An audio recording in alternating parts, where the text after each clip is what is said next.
Niseme tu mradi huu unatekelezwa wilaya zote za Ruvuma, tukianzia Mbinga, tukienda na Mtumbo, tukija pia hapa, tukienda Madaba, maeneo mengine yote, wilaya zote 8 za hapa Ruvuma.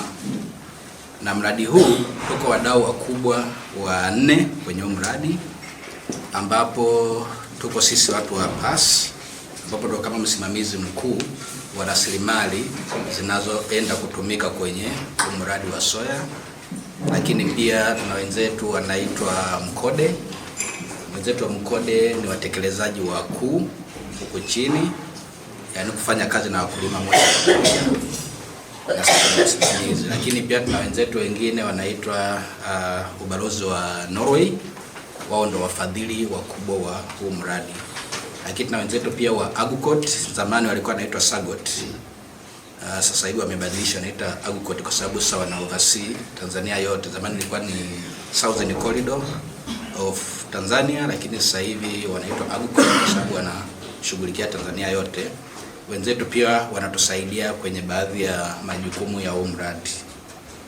Kwa hiyo tu niseme tumeanza tu shughuli baadhi, lakini malengo makuu ya mradi tumeyaorodhesha pia yako hapa kwenye libana.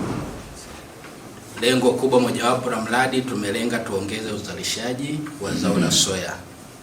Kwa hiyo kutakuwa na jitihada nyingi sana ambazo zitafanyika kwa lengo tu la kuendeleza uzalishaji wa zao la soya, kuanzia ile elimu namna ya kuzalisha, lakini pia zile inputs ambazo zinatakiwa kutumika kwa ajili ya kuhakikisha kwamba zao la soya linaongeza uzalishaji, production per acre au per acre.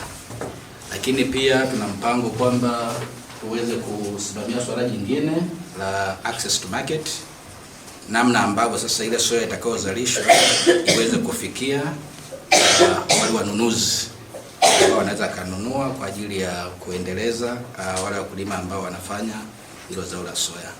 Lakini pia kitu kingine tutajikita kwenye mambo ya finance access, yani maana yake upatikanaji wa hizi pembejeo za kilimo.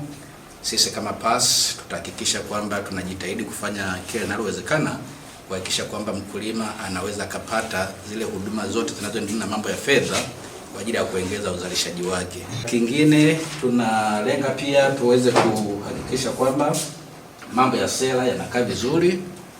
Kwa hiyo kwenye huu mradi pia tutakuwa tunazungumzia baadhi ya vitu vinavyoendana na mambo ya sera ili kuweka mazingira rafiki kwa ajili ya uzalishaji au zao la soya kufanya vizuri zaidi. Kwa hiyo nawashukuru sana nyinyi wote kwanza kutukaribisha, lakini pia nawashukuru kwa muda wenu kwa ajili ya sisi kuongelea haya.